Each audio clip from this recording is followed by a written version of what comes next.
पर्वतांची राणी म्हणून ओळख असलेल्या शिमलामध्ये दीपक नावाचा एक आळशी आणि कामचोर मुलगा राहत होता. अरे कामचोरा, जरा घड्याळात तरी बघ किती वाजलेत.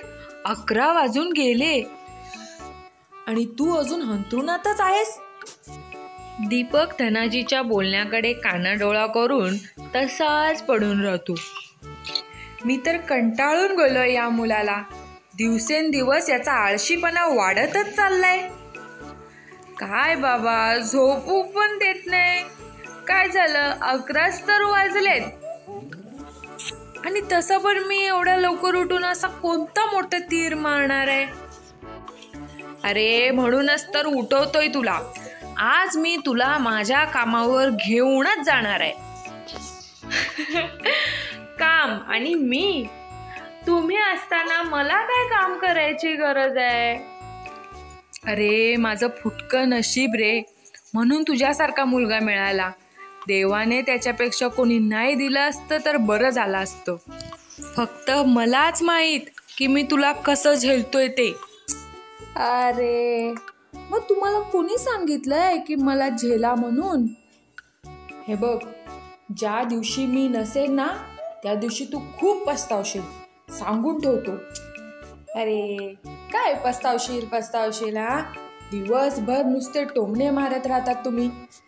एक दिवस तर मीच तुम्हाला कंटाळून हे घर सोडून जाईन, समजलं? मग माझं महत्त्व तुम्हाला कळेल. असं घर सोडून जाणार काय? मग त्याचा हात पकडून तो त्याला घराच्या बाहेर काढतो. अरे रे रे रे, काय करताय? काय म्हातारपणीत काय डोकं फिरलंय का? तुला घर सोडून जायचं होतं ना, जा. आणि खबरदार, जर माझ्या घरात एक पाऊल जरी ठेवलास तर बघ, पायच तोडून ठेवीन तुझे. ठीक आहे, तर मी पण तुमच्या घरात एक पाऊल ठेवणार नाहीये. आणि मला पण गरज नाहीये तुझ्यासारख्या बिनकामाच्या मुलाची. जा, निघून जा माझ्या घरातून आणि पुन्हा कधी तोंड दाखवू नकोस तुझं. मग दीपक रागाने तिथून निघून जातो. आता परत मी त्या खेरड्या म्हाताऱ्याच्या घरी कधीच जाणार नाही. आता आकाश पाताळ एक झालं तरी चालेल. आणि तसे पण मी असण्याने किंवा नसण्याने त्यांना काय फरक पडतोय? त्यांना तर नुसतं स्वतःचं कामच दिसतं. आणि तसं पण मी त्यांच्या रोजच्या चिकचिकला कंटाळलोच होतो. चांगलंच झालं की त्यांनी स्वतःनेच मला घराच्या बाहेर काढलं, नाहीतर कधीतरी मीच घराच्या बाहेर पडलो असतो. दीपक चालत चालत गावापासून दूर जे थोडं डोंगर पहाडी आहे तिथे पोहोचतो आणि एका झाडाच्या खाली तो बसतो. आहाहाहा, काय नजारा आहे. आणि आता मी इथे आरामात झोपू शकतो, आराम करू शकतो. आणि कोणी मला इथे उठवायला पण येणार नाही. मग दीपक त्या झाडाखाली झोपून जातो. थोडा वेळ झोपून झाल्यावर दीपकला भूक लागते आणि तेव्हाच काही लोकांच्या कुजबुजण्याचा आवाज त्याच्या कानावर पडतो. हा तिच्या, हे लोक माझी झोप मोड करायला इथे का आले? चला जाऊन बघूया. ओ दादा, ओ दादा, तुम्ही इथे काय करताय? अरे दादा, आम्ही ह्या जागेचं भरपूर नाव ऐकलं होतं आणि भरपूर लोक इथे फिरायला पण येतात, म्हणून आम्ही विचार केला चला आज जाऊन येऊया. काय, एवढी सगळी लोक इथे रोज येतात आणि मला जरा सुद्धा याबद्दल माहित नाही? जाऊ दे, मला काय त्याचं, पण आता तर मला खूप भूक लागली आहे. मग दीपक इकडे तिकडे काहीतरी खायला मिळते का हे बघायला जातो. ओ काका, 2 गरमागरम समोसे आणि अर्धा किलो जिलेबी जरा बांधा बघू. हो, का नाही, हे घ्या, तुमचे 100 रुपये झाले. हो काका, पण माझ्याकडे पैसे नाहीत. काय, पैसे नाहीत? मग हे दुकान काय तुझ्या बापाचं आहे जे फुकट खायला आलास ते? अरे काका, फुकट तर माझा बाप पण मला देत नाहीये. दीपक बिचारा तिथून तसाच निघून जातो. थोडा वेळ चालत राहिल्यावर त्याला एक घर दिसतं.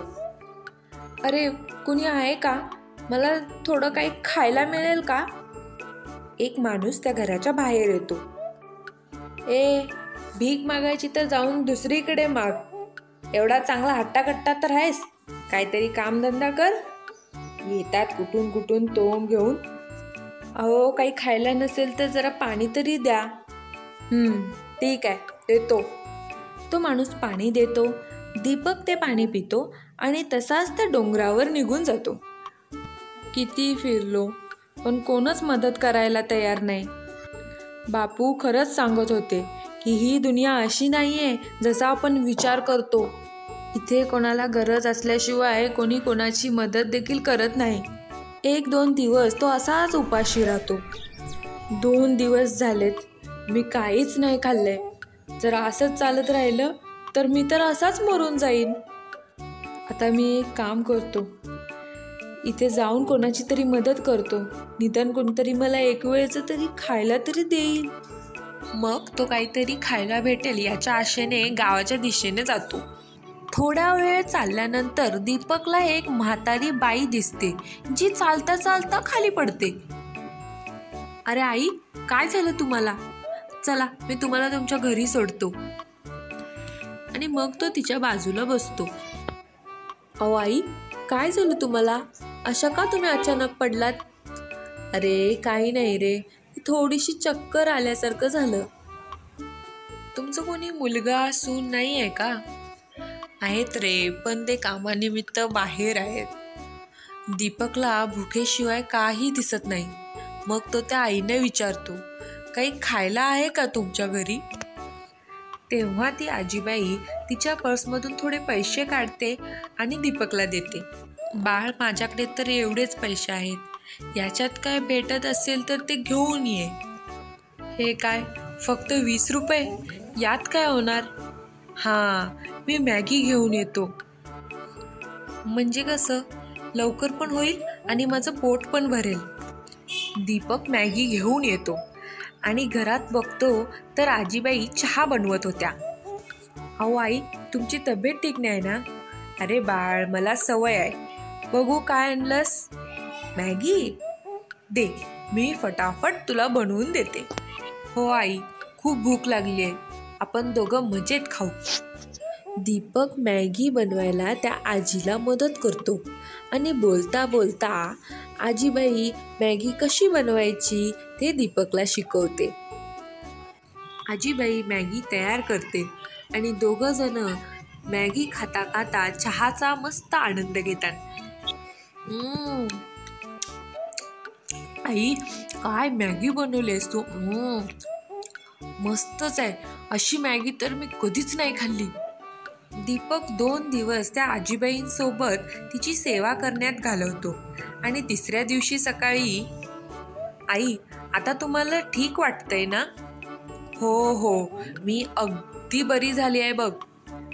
ठीक आहे आई, मग मी आता निघतो. थांब बा, मी तुला निघण्याआधी काही देणार आहे. आजीबाई तिच्या पिशवीतून एक डब्बी काढते आणि ती दीपकला देताना म्हणते, हा घे, हा या पहाडीमधून बनवलेला जादुई मसाला आहे. हा कुठल्याही पदार्थात टाकलास तर त्याची चव 4 पटीने वाढेल. ठीक आहे आई, काळजी घ्या स्वतःची. मग दीपक पुन्हा त्या डोंगराच्या दिशेने निघून जातो. याच्यातून तर मस्त सुगंध येतोय, पण इतका मसाला घेऊन मी काय करू? ह्या मसाल्याचा वापर करून काय मी इथे ढाबा खोलू? ही तर मस्त आयडिया आहे, पण मी काय बनवू? मला तर काहीच येत नाही. अरे आजीबाईने तर मॅगी बनवायला मला शिकवली होती आणि तसं पण त्यात काही जास्त मेहनत लागत नाही आणि त्या आजूबाजूला पण कुठे मॅगीचं दुकान दिसत नाही.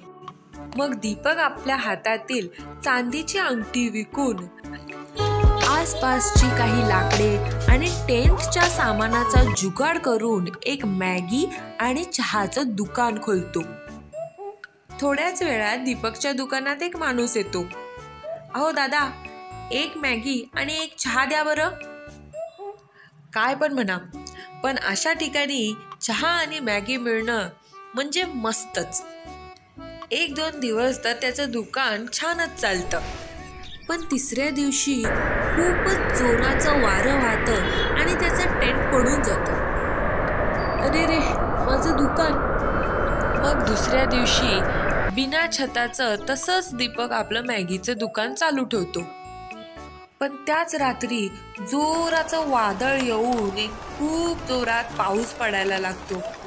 अरे देवा, काय करू मी आता? कुठे मी माझं ऐशो आरामाचं जीवन जगत होतो आणि आता 1-1 रुपयासाठी मला इथे प्रयत्न करावा लागतोय.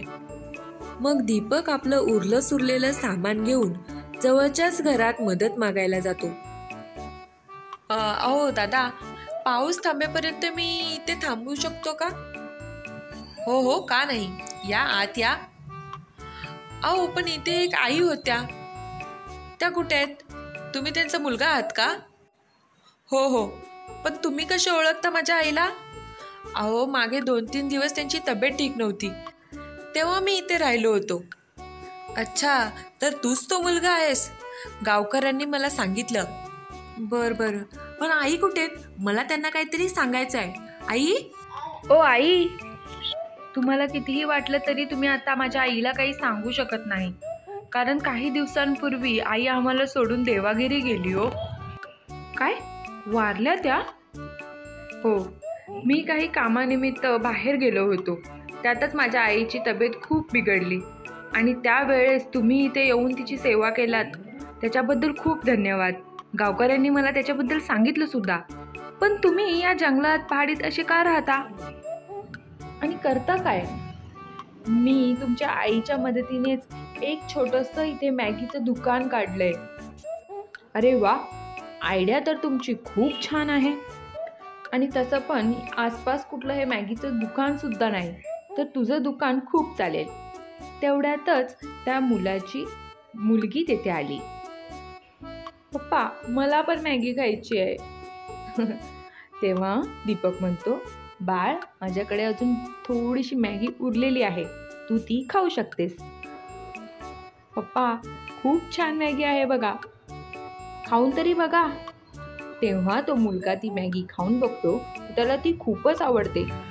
अरे, अशी मॅगी तर मी कधीच खाल्ली नाही. मग तर काय, आता तुझ्या दुकानात आमच्या सारख्याच फेऱ्या असतील.